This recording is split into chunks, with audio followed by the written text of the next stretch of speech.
Manx Murders, adapted from his book by Keith Wilkinson. Read by Mark Clift.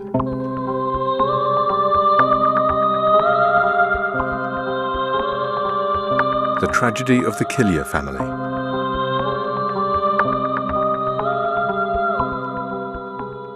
In 1868, James Killey was 33 years old and worked at Foxdale Mines as a miner's labourer.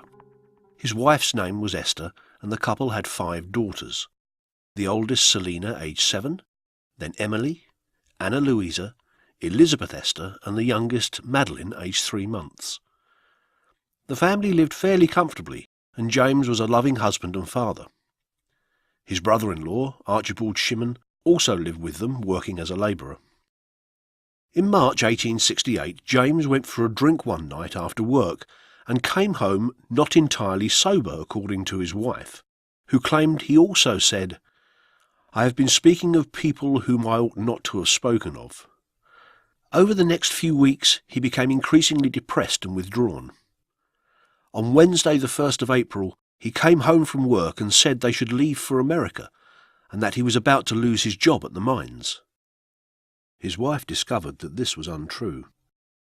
The next day, when he returned from work, he told his wife, who was cutting potatoes, "You are not to cut much, as the potatoes are not going to get leave to grow, as when they come up the blossoms will be pulled."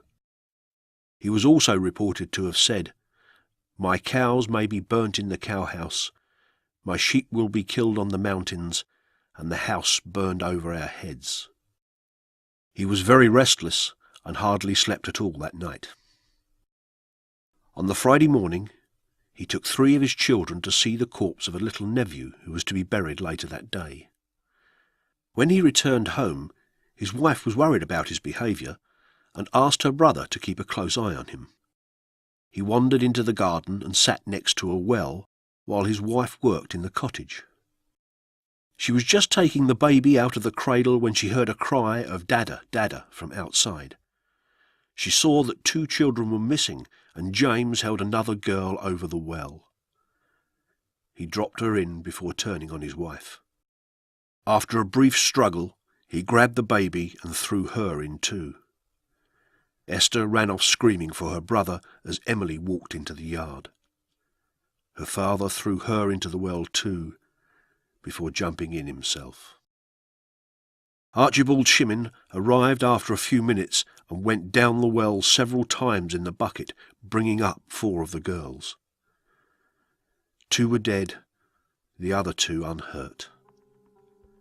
The bodies of James and the eldest child had sunk to the bottom and were brought up later, after being dragged out with a boat hook.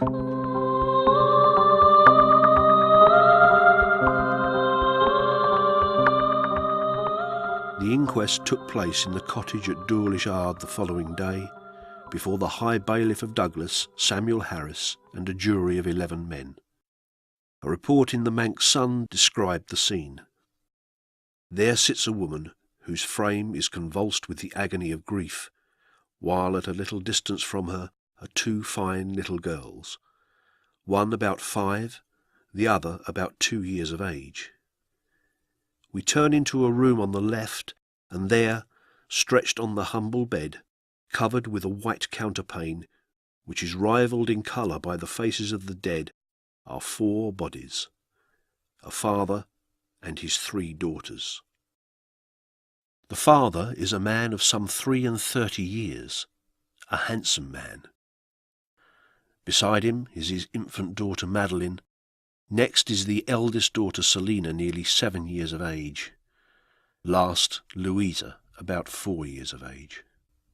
Hard indeed would be a heart unmoved by so touching a spectacle." Esther Killey, the wife of the dead man, gave evidence.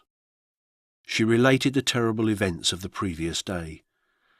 A report in the Mona's Herald described how Mrs. Killey was so overcome with emotion that she could not proceed for a length of time. Indeed, Everyone present was visibly and deeply affected, and you could see the eyes of the strong, stalwart men suffused with tears, none being more visibly affected than the worthy coroner himself. Archibald Shimmin gave evidence before Dr. Percy Ring described how all 3 girls had died from drowning. The jury returned a verdict to the effect that all 4 had died from drowning and that James Keilly was at the time in a state of temporary insanity. The spokesman for the jury said they wished to express their approval of Shimmin's bravery in going down the well and rescuing 2 of the children. The funerals took place the following day at Patrick. Another report described the scene. The bodies were all interred in a double grave. It is estimated that there could not have been fewer than from 2,000 to 3,000 persons present, and there was scarcely a dry eye to be seen. Indeed, callous must have been the heart which could have witnessed such a mournful spectacle and still remained unmoved.